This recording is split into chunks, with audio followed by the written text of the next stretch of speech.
Can the narcissist shift schools? Hello, I'm hgTudor. In order to help you understand more about narcissism, I categorize narcissists into schools and subschools. These have some similarities. They also have many differences. I also divide into cadres. The cadres are somatic, cerebral, elite, and victim. They generally link more to preference. The schools help you understand more about outlook, conduct, behavior, characteristics. The reason that I've done that is obviously to help you understand narcissism better by demonstrating that there are a range of different types of narcissists. Some people use terms such as the grandiose narcissist, the vulnerable narcissist, the covert narcissist, the communal narcissist. But I don't like those terms because they're too broad in application. For example, if you take the covert narcissist, that would cover behaviors under my classification from lower mid-range, middle range A, middle range B, upper mid-range, lower greater, middle greater, upper greater, and ultra. In effect, taking you across 8 different subschools. Believe me, the behaviors between those different subschools are vastly different, and thus to describe a narcissist as a covert narcissist would be misleading. I go into further detail as to why those terms such as vulnerable, grandiose, covert are unhelpful. Covert behaviors, yes, but not a covert narcissist.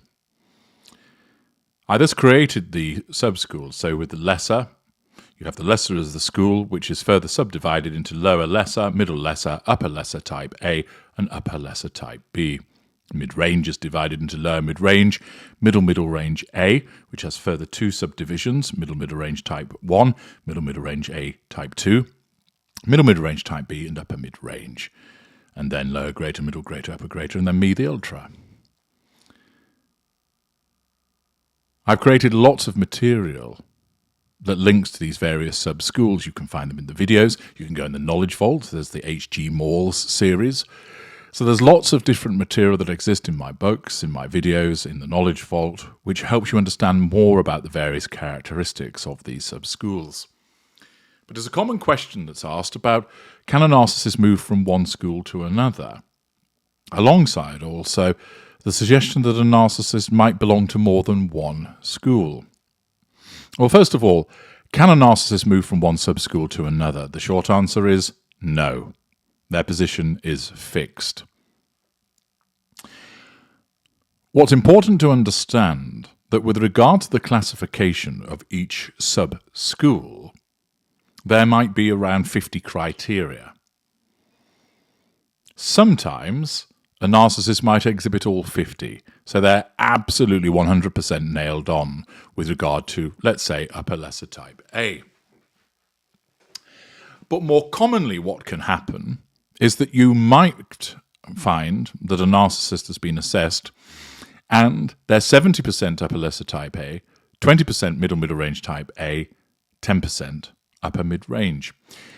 I don't provide the classifications in that regard because I don't want to confuse people by thinking, oh, my narcissist is a constituent part of 3 different types of sub-school.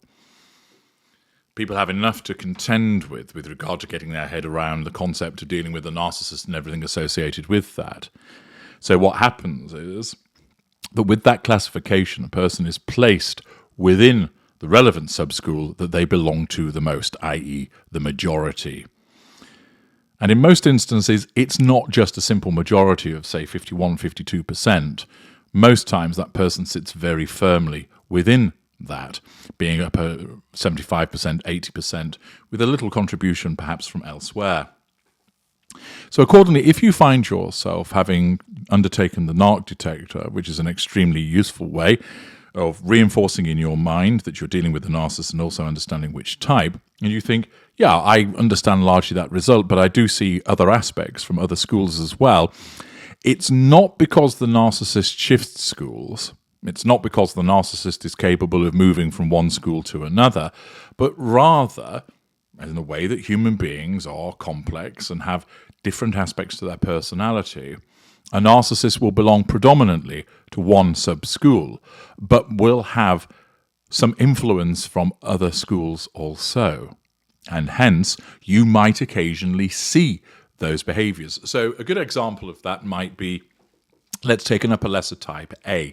Superficial, fairly decent energy levels, often charismatic, not somebody that will exhibit particular levels of false compassion. They're in it for themselves, but they're often pretty likable because they're fun and entertaining, and as I mentioned, charismatic. Generally, not known for being reflective and certainly not with regard to doling out pity plays. But you could have an upper lesser type A that does utilize pity plays here and there because they've got a strand of middle range type B about them. Or middle range type A because they also use pity plays. Or lower mid range. The point is they have some aspect of mid range because they largely use pity plays about them.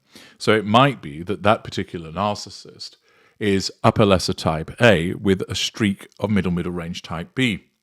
So if you find that that individual has suddenly started using pity plays towards you, doesn't mean that they've suddenly transmogrified into a middle range type B. It just means that they have that slight strand of that aspect of behavior. Lessers can use pity plays. They just don't do so particularly often.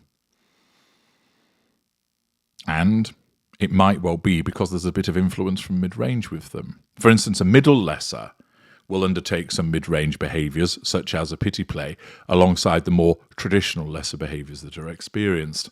But there isn't a shift from one school to the other. The narcissism fixes in relation to the appropriate sub-school, and that's what the narcissist remains as. If you want to determine if you're dealing with a narcissist and the reasons why, and the appropriate sub-school and the reasons for that sub-school, use the narc detector. There's a link in the video description, and join the many thousands of people who've done similarly and enable them to understand more about the person they're dealing with.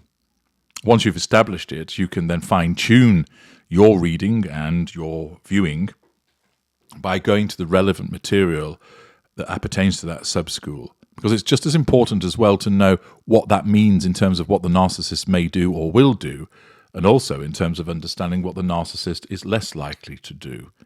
That is very important and provides you with some degree of comfort.